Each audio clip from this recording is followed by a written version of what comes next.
Assalamu alaikum warahmatullahi wabarakatuh.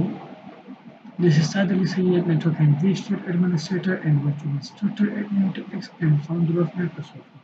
Rackspace Cloud Files in 60 Seconds by Saad Ali Sayyed, Network and vSphere Administrator.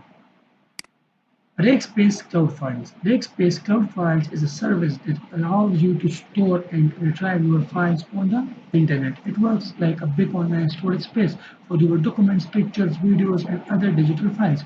You can upload your files to cloud files using a simple web interface or a software tool. Once uploaded, you can access your files from anywhere with an internet connection.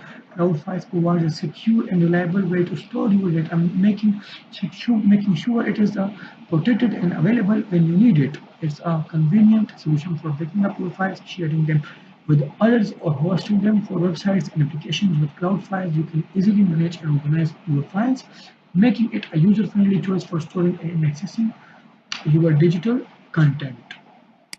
Here is example. Rackspace Cloud Files is used by a photography studio to securely store and share high-resolution images with their clients, enabling easy access and collaboration. A software company utilizes Rackspace Cloud Files to host and deliver large software installation files, ensuring fast and reliable downloads for their customers worldwide.